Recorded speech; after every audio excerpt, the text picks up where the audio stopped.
Bienvenue sur Life AQ avec Lisa, votre présentatrice. J'espère que vous allez très bien. C'est un grand plaisir de vous avoir. Pour tous ceux qui visionnent cette vidéo, vous êtes là très bienvenue. Abonnez-vous surtout et faites partie de Life AQ avec Lisa, votre présentatrice. C'est un grand plaisir encore de vous avoir sur cette chaîne. Alors, je viens dans cette vidéo pour faire une déconstruction de toutes les vidéos de Johnny Pacheco. J'ai regardé un peu ces vidéos. C'est toujours la même chose.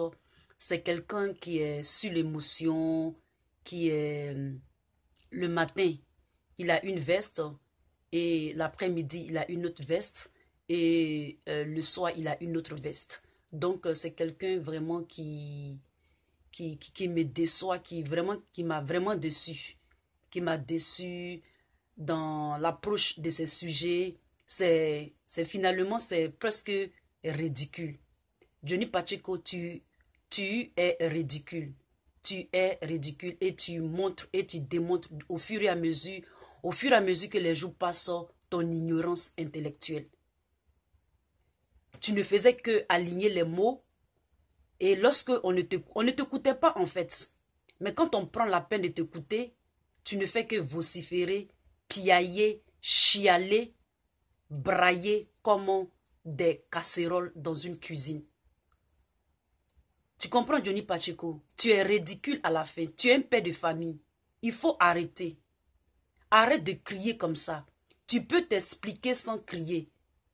Tu as passé presque 8 ans à crier dans des vidéos et tu continues de crier. Johnny Pacheco, tu n'es plus crédible, mon frère. Tu n'es vraiment pas crédible. Alors, pour commencer, je ne vais pas trop perdre le temps dans cette vidéo parce que je suis très pressé. Je vais seulement te rappeler peut-être 2 choses seulement. Je dis bien 2 choses. À propos de M. Laurent Gbagbo.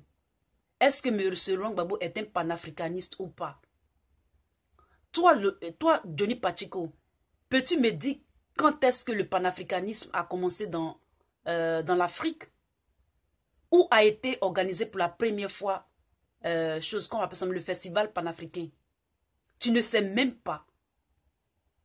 Johnny Pacheco, depuis que tu parles de l'Afrique, tu parles défendre l'Afrique, tu n'as jamais inclus ni les Africains du Nord, ni les Africains du Sud dans ton combat de panafricaniste. Johnny Pacheco, tu démontres au fur et à mesure dans tes vidéos, dans tes 60 vidéos de construction de monsieur Laurent Gbagbo, ton incapacité intellectuelle et ton analyse et tes interprétations à propos de ton combat. Tu chiales, tu brâles et à la fin tu deviens ridicule.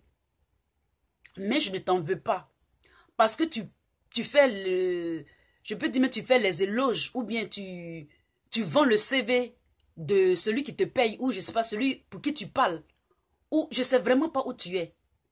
Mais sache que celui que tu fais ses éloges ou celui que tu veux faire ses éloges, c'est sur le terrain qu'on doit voir s'il peut vraiment démontrer sa compétence. C'est ça la vérité. Parce que l'un des critères de la vérité, c'est la pratique. Tu défends Afi N'Guessan ou pas, tu défends M. Alassane Ouattara ou pas, c'est au pied du mur qu'on voit le vrai bâtisseur. Sache que tout le monde est faillible. Même toi, Johnny Pacheco, tu es faillible. Ce n'est pas en brâlant, en piaillant et en chialant, comme tu l'as fait pour M. Alassane Ouattara pendant plus de 8 ans, que cela va augmenter la cote de crédibilité de M. Afi N'Guessan, même la cote de crédibilité de M. Alassane Ouattara, même la cote de crédibilité de M. Laurent Gbagbo, dont tu piailles dans le vide. Tes paroles ne peuvent même pas peser une feuille en l'air emportée par le vent. Tu es à la fin ridicule et tu es à la fin, je peux dire, tu es à la fin, je ne sais pas, je n'ai pas d'adjectif pour toi, mais tu me fais honte. En fait, c'est ça. Moi qui t'avais défendu, tu me fais vraiment honte. Je suis désolé pour toi, Johnny Pacheco. Si la CP, si les 80 candidats ou les 80 témoins n'ont pas pu démonter M. Laurent Gbagbo. Malgré tout ce qu'on a fait, malgré tout ce qu'on a dit contre lui, ce n'est pas tes discours de farfelu là, tes discours de mange-crate là, qui vont faire quoi que ce soit à M. Laurent Gbagbo. Tu es libre de le critiquer. Tu es libre de le critiquer. Tu es libre de dire ce que tu as envie de dire. Mais ta voix ne porte plus. Sache-le. Mais quand même, on fait des vidéos pour contrecarrer tout ce que tu dis. Pour déconstruire tout ce que tu racontes. Parce que finalement, on comprend toute ton ignorance. Alors, je vais prendre 2 vidéos seulement pour te calmer. Il faut savoir que le premier festival panafricain a été célébré en Algérie. Et ça a été célébré grâce aux Black Panthers. La guerre du Vietnam, les Américains, les Afro-Américains avaient vu que c'était une guerre qui était inutile. Et ils ont commencé à se révolter contre cette guerre. Lorsqu'ils sont revenus après la guerre du Vietnam, les Afro-Américains, spécialement, on dit que cette guerre était injuste. Et donc, certains soldats ont quitté les rangs de l'armée. Et ils se sont formés en groupe. Et lorsqu'ils sont formés en groupe, c'est ainsi que les autorités américaines ont commencé à les pourchasser. Et ils ont formé les Black Panthers. Et c'est comme ça que les Black Panthers sont venus se réfugier en Algérie. Et depuis ce temps-là, ils ont commencé à s'intégrer en Algérie. Ils ont été protégés par les Algériens. Et c'est comme ça qu'ils ont fait, célébré le premier festival panafricain. C'est de là qu'est venu le panafricanisme. Parce qu'en ce moment-là, il y avait eu des ballets, des Afro-Américains, de toute l'Afrique entière. D'accord? C'est là-bas qu'est venu le panafricanisme. C'est là-bas qu'il y a eu la première célébration du panafricanisme. Mais depuis que tu fais les vidéos, est-ce que tu as une fois inclus l'Algérie dans tes vidéos ou bien l'Afrique du Sud? Jamais. Ni le Nigeria. Johnny Pacheco, ton combat est inutile. Tu te mélanges les pinceaux, je crois, Johnny Pacheco. Arrête de chialer comme ça sur les réseaux sociaux. Alors, je continue. Je vais pas trop m'attarder parce que je n'ai pas le temps du tout. On va t'écouter un tout petit peu. Parce que même mon village Gagnois, là, ça appartient pas à Baba. Gagnois chez moi, là, il n'est pas roi à Gagnois chez moi. Il ne peut pas me dire quelque chose à Gagnois, puis moi, pas maman Wadi. Gagnois m'appartient autant que ça appartient à Baba. On s'en fout de ton Gagnois. On s'en fout. La Côte d'Ivoire n'appartient à personne. La Côte d'Ivoire, ça appartient à Dieu, celui qui a créé. La terre appartient à Dieu. La Côte d'Ivoire appartient à tous les habitants et à l'État ivoirien. L'État, c'est nous tous. Vous comprenez? L'État, là, c'est pour nous tous. L'État, c'est pour nous tous. L'État même, c'est nous. C'est chacun d'entre nous. C'est tous les bébés, les enfants, les femmes, les hommes, les étrangers. Tous ceux qui contribuent à l'épanouissement et au bien-être de tous ceux qui habitent sur ces 362 km². D'accord?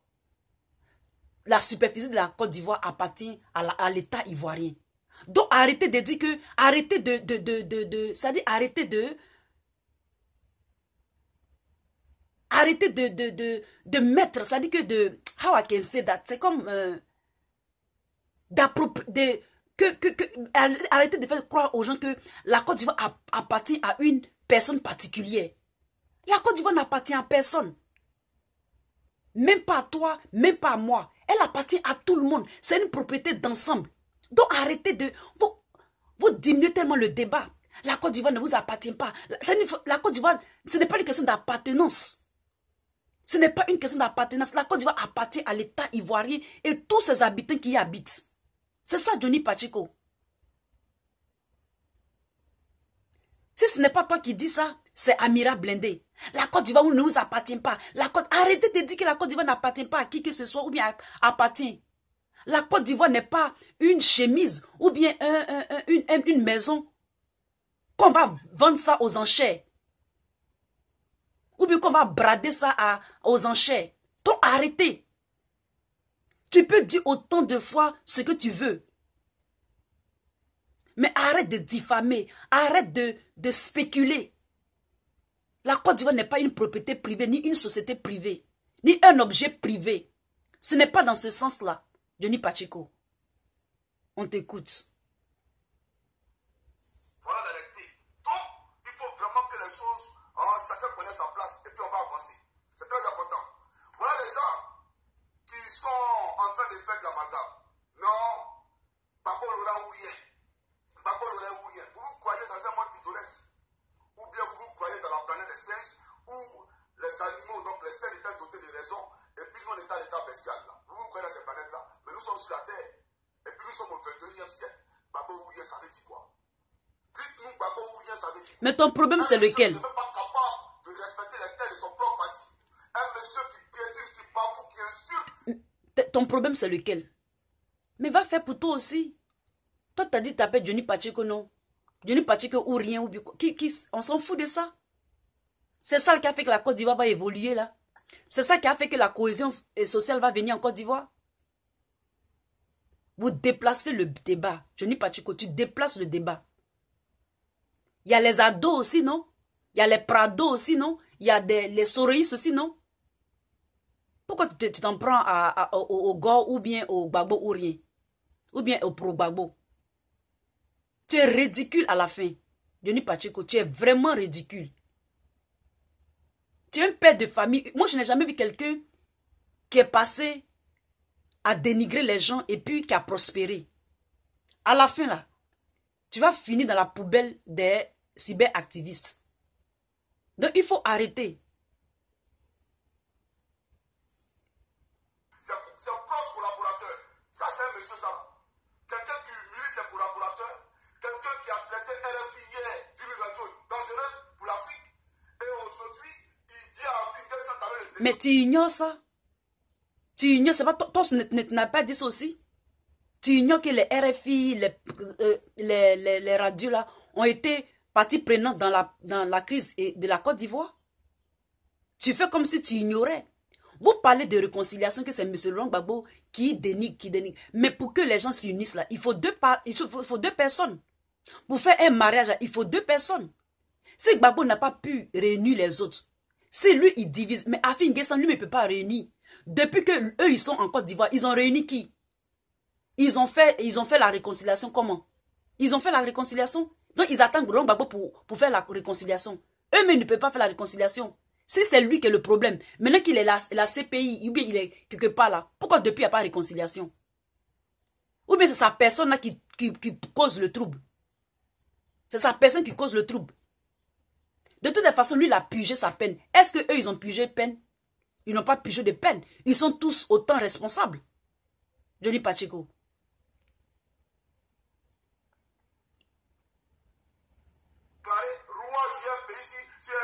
Un monsieur aussi incohérent, frère, il faut qu'on se respecte. Toi-même, tu es plus qu'incohérent. Tu es plus qu'incohérent. Il a créé, oui, mais nous, on s'en fout de ça. Voilà, nous, on s'en fout de ça. Quel langage? Quel langage? Nous, on s'en fout de ça. Toi, avec ça, tu es quoi habillé? Tu es quoi habillé comme ça? Nous, on s'en fout de ça. Tu penses qu'on est dans la jungle? Tu penses qu'on est dans la jungle? Nous vivons dans une société anarchique. Tu penses qu'on vit dans la société anarchique? C'est quel conseil tu donnes aux gens? Nous, on s'en fout de ça. Tu n'as même pas honte, Johnny Pacheco. Tu es ridicule. Si le ridicule pouvait tuer, tu étais déjà dans une tombe. Nous, on s'en fout de ça. Avec ça, tu dis que tu es un agent de l'ordre. Vous voyez ce que vous avez produit? Vous avez vu comme ce que vous avez produit? Un militaire de cette envergure. Quel ordre il va créer? Au contraire, c'est lui qui crée le désordre. Nous, on s'en fout de ça. Ça, c'est le langage, ça. C'est le langage, ça. Tu es une honte. Tu es vraiment une honte. You are shame. Le FPI, il appartient à la Côte d'Ivoire. Voilà la réalité. Alors, il faut que les choses soient claires. On ne peut pas s'associer à un fidèle de troupes. On ne peut pas s'associer à quelques élites démocrates la nuit. Et puis, la journée, il est en train de magouiller pour que ses camarades soient éclaboussés. On ne peut jamais l'accepter. C'est ça la réalité. Alors voilà les gens qui confondent l'amour et la politique. Vous confondez l'amour et puis la politique. On vous a dit qu'en politique, il y a la place pour l'amour. On vous a dit qu'en politique, il y a de la place pour l'amour. En politique, il n'y a pas d'amour. En politique, c'est les intérêts qu'on regarde. Voilà la réalité. Sinon, Alassane Mbédié n'avait jamais fait de coalition. Sinon, lui-même, Gbagbo, là, et le président Alassane, là, il n'avait jamais fait de coalition. 95. Parce qu'en 95, là, quand Ouattara a vu sa candidature être rejetée, là, Gbagbo a boycotté les élections parce qu'il disait que Ouattara devait être candidat. Donc c'est pour dire qu'on n'est pas ici pour regarder les émotions des uns et des autres. L'amour n'a pas de place en politique. Celui qui pense que son amour pour Gbagbo va venir, en tout cas nous stopper ou nous dissuader, mais il a tué la tête. L'amour dont tu parles, ça parce qu'on aime quelqu'un et que c'est l'amour qu'on va manger. C'est les idées. C'est les idées de Laurent Gbagbo que les gens aiment. Ce n'est pas sa personne. Même si Laurent Gbagbo meurt là, ses idées vont rester. Tu comprends, Johnny Pacheco? Ce sont ces idées que les gens aiment. Ce sont ces idées que les gens s'y retrouvent. Ce n'est pas sa personne. Je crois que c'est toi qui fais un amalgame. C'est toi qui confonds. Je ne sais pas si tu fais exprès. Peut-être que tu fais exprès. Mais c'est toi qui confonds. Parce que l'amour là,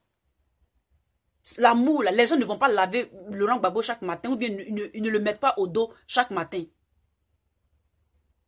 Les gens connaissent Laurent Gbagbo à cause de sa politique. Sinon, il pouvait être à Mama quelque part là-bas et puis les gens allaient lui parler. Mais on le connaît à travers sa politique. Les gens ont commencé à embrasser ses idées. Ce n'est pas lui-même sa personne. Puisque si on tue sa personne, ses idées peut-être vont pas s'accomplir. C'est pour ça que les gens s'attachent à ses idées. Mais sache que même si le M. Laurent Gbagbo n'est plus là, ses idées resteront. Parce que ces idées vont permettre à la Côte d'Ivoire de pouvoir évoluer. Tu comprends tu comprends comment il s'appelle? Tu comprends Johnny Pacheco? Je ne vais pas trop durer. Mais sache que tu avais parlé du panafricanisme. Si Laurent Gbagbo était panafricaniste ou pas. Laurent Gbagbo, c'est un panafricaniste. Parce que s'il n'était pas un panafricaniste, il n'aurait pas accepté les accords d'Accra, les accords de Bamako, les accords de Makoussis. Il voulait arranger. Il voulait arranger les choses, mais ça ne pouvait pas s'arranger parce que on voulait forcément lui mettre les bâtons dans les roues. Quand tu parles de... Il a payé, il a financé Chirac. Chirac, même qu'il a le plus financé là. Chirac ne l'a pas laissé un temps soit peu. Et les histoires de valises, mais ça ne date pas de maintenant. Eux tous, ils sont soumis à ce code-là avec les politiciens français. Tu le sais très bien, mais je pense que tu fais exprès. Je vais te montrer une vidéo rapidement ici. Parce que vraiment, j'ai envie d'aller très vite.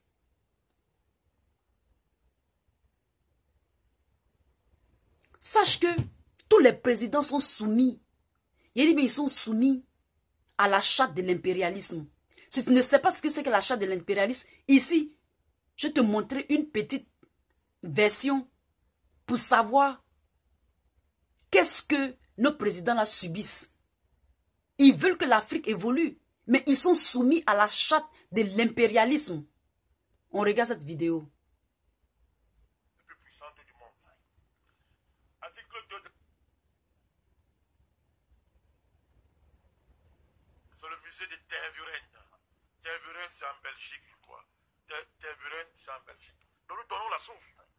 Vous allez là-bas, vous allez trouver l'original de ce document. Parce que quand on parle ici, on dit non, il n'y a pas de preuve. Voici la preuve. Donc on donne les sources de l'origine. Là, vraiment, regardez. Article 1, je vais simuler rapidement. La devise de l'impérialisme, c'est gouverner le monde et contrôler les richesses de la planète. Notre politique est de diviser pour mieux régner, dominer, exploiter et piller pour remplir nos banques et faire d'elles les plus puissantes du monde. Article 2 de la charte. Aucun pays du tiers-monde ne constitue un État souverain et indépendant. Tu entends ça, Johnny Pacheco? Article 3. Tout pouvoir dans le tiers-monde émane de nous. Nous les exerçons par la pression sur les dirigeants qui ne sont que nos marionnettes. Aucun organe du tiers-monde ne peut s'en attribuer l'exercice. Tu comprends, Johnny Pacheco? Tous les pays du tiers-monde sont divisibles et leurs frontières déplaçables selon notre volonté. Le respect de l'intégrité territoriale n'existe pas pour le tiers-monde. On va arrêter de répondre. Il y a combien d'articles à peu près? Non, je suis vol, appelez-vous. Tout pouvoir et gouvernement établi par nous est légal, légitime et démocratique. Article 6. Mais tout autre pouvoir ou gouvernement qui n'émane pas de nous est illégal, illégitime et dictatorial, quelle que soit sa forme et sa légitimité. Tout pouvoir qui oppose la moindre résistance à nos injonctions perd par le fait même sa légalité, sa légitimité et sa crédibilité. Il doit disparaître. Article 11. La liberté d'expression, la liberté d'association et les droits de l'homme n'ont de sens que dans le pays où les dirigeants s'opposent à notre volonté. J'ai écouté très bien. Article 17. Je saute, hein? Oui. Notre aide doit être accompagnée de recommandations fortes de nature à empêcher et briser toute action de développement des pays du tiers-monde. Article 18. Nos armées doivent toujours être plus fortes et plus puissantes que les armées des pays du tiers-monde. La limitation et l'interdiction d'armes de destruction massive ne nous concernent pas, mais les autres. Nos armées doivent s'entraider et s'unir dans la guerre contre l'armée d'un pays faible pour afficher notre suprématie et se faire craindre par les pays du tiers-monde. Toute intervention militaire, Bachir, a pour objectif de protéger nos intérêts et ceux de nos valets. Toute opération d'évacuation des ressortissants des pays occidentaux cache notre mission réelle, celle de protéger nos intérêts et ceux de nos valets. Je termine par l'ONU. Écoutez bien, article 22. L'ONU est notre instrument. Nous devons l'utiliser contre nos ennemis et les pays du tiers-monde pour protéger nos intérêts. Article 23. Notre objectif est de déstabiliser et détruire les régimes qui nous sont hostiles et installer nos marionnettes sous la protection de nos militaires, sous la couverture des mandats des forces de l'ONU.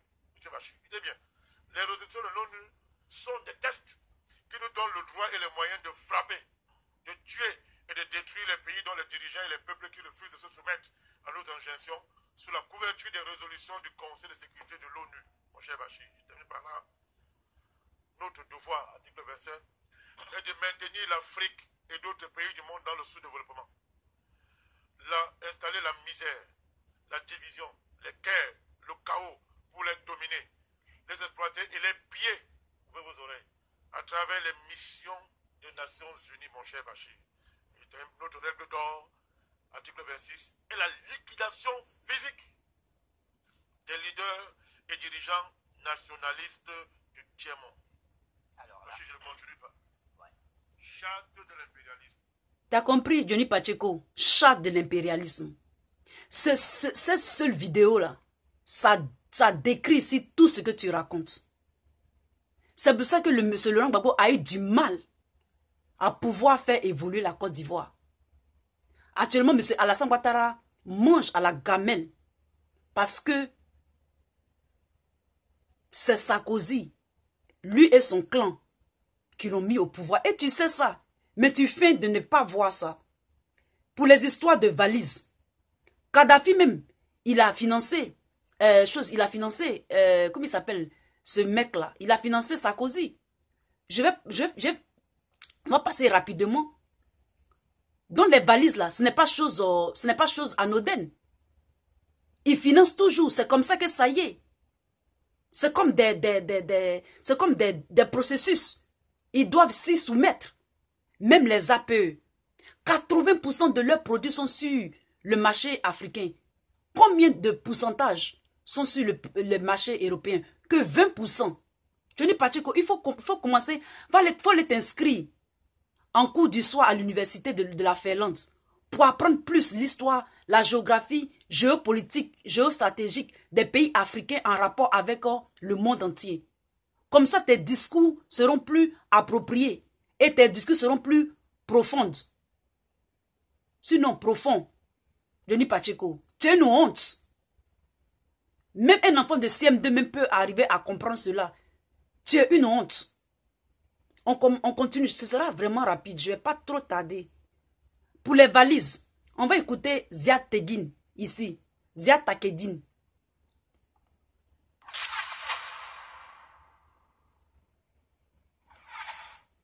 Écoutez, une valise comme ça, ça s'ouvre comme ça s'ouvre et l'argent est dedans.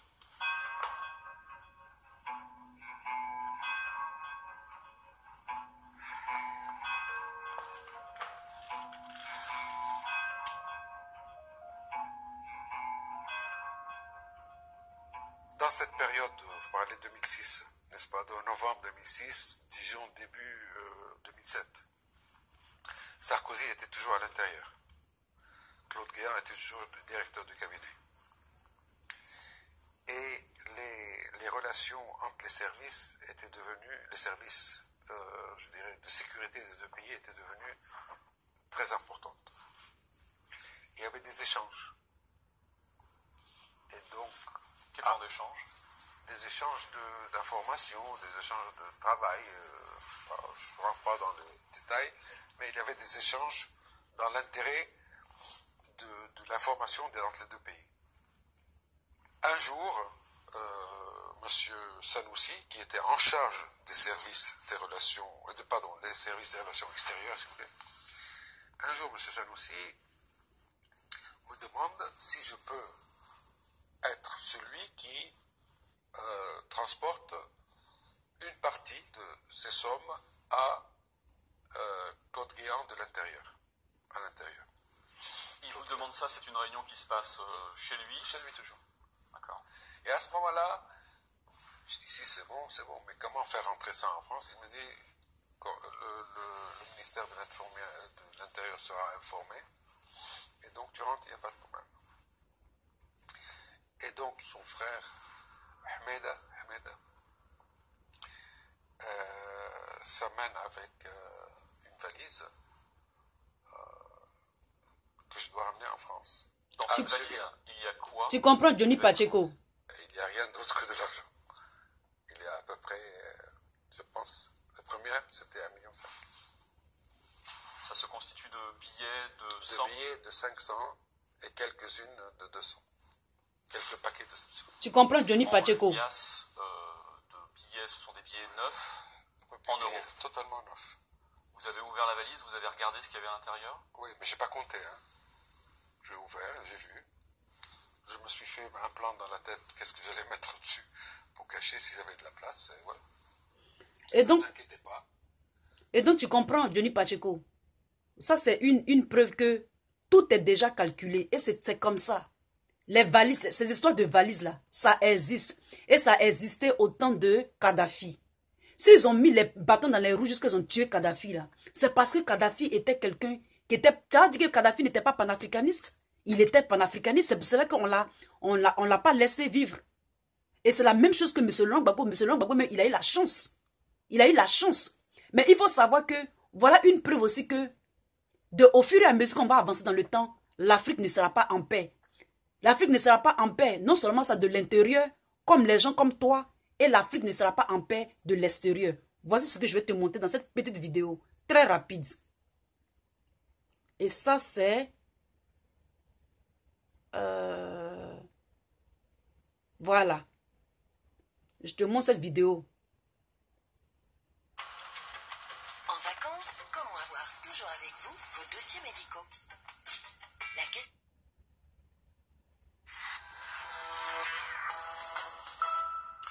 Bienvenue dans le journal de l'intelligence économique, l'émission consacrée aux coulisses de la mondialisation. On connaissait la carte au trésor de Robert Stevenson. Eh bien voici celle de la Banque mondiale. Elle est baptisée la carte à 1 milliard. 1 milliard de dollars, c'est en fait la somme qui sera investie dans les prochaines années pour recenser toutes les richesses minières de l'Afrique et offrir ainsi au marché les trésors de la terre africaine. Pour la Banque mondiale, la carte à 1 milliard, c'est une magnifique opportunité pour les Africains. Un reportage de nos correspondants à Washington. La carte des ressources minérales de l'Afrique date en grande partie de l'époque coloniale, incomplète et imprécise au regard des techniques actuelles. Le nouveau projet, lancé par la Banque mondiale en partenariat avec l'Union africaine, pourrait d'ici 10 ans donner une idée globale précise des richesses du sous-sol du continent. L'homme à la tête de ce projet s'appelle Paolo Dessa. Selon lui, cette carte permettra aux pays africains de faire valoir leurs intérêts. Malheureusement, la plupart des gouvernements ne savent pas ce qu'il y a dans leur sous-sol. Nous pensons que s'il y avait une bonne connaissance du véritable potentiel en ressources minérales des pays africains, les gouvernements seraient en position de négocier de meilleurs contrats avec les compagnies d'extraction. Dès cette carte, il faudra doter un fonds de centaines de millions de dollars pour sonder, coordonner, vérifier. La Banque mondiale avait elle-même lancé le surnom de carte à 1 milliard de dollars. C'était une expression pour attirer l'attention. Il était facile de s'y référer. Mais le chiffre ne correspond à rien de concret. Certains pensent que c'est la valeur des ressources minérales que l'on pourra découvrir grâce à ce projet. Mais nous pensons que la valeur des ressources qui peuvent être révélées peut être bien plus élevée que ça, de l'ordre de milliers de milliards de dollars. D'autres estiment que c'est ce que coûterait la réalisation de cette carte. L'idée de base est que la géologie ne s'arrête pas aux frontières. Il faut donc une organisation au-dessus des États et des partenaires financiers pour porter ce projet. La prochaine étape attendue est l'aval formel de l'Union africaine. Et donc, vous avez compris, avec cette carte-là, ils connaissent les richesses de l'Afrique. C'est pour ça que les gens comme Johnny Pacheco, vous êtes manipulés, tu es manipulé pour diviser, pour mieux régner. Toutes ces 3 vidéos que j'ai montrées disent déjà pourquoi est-ce que tu piales comme ça, tu chiales de la sorte, parce que au fond de toi-même, au fond de ton cœur, tu sais ce qui se passe. Je vous remercie dans cette vidéo et à très bientôt. Bye.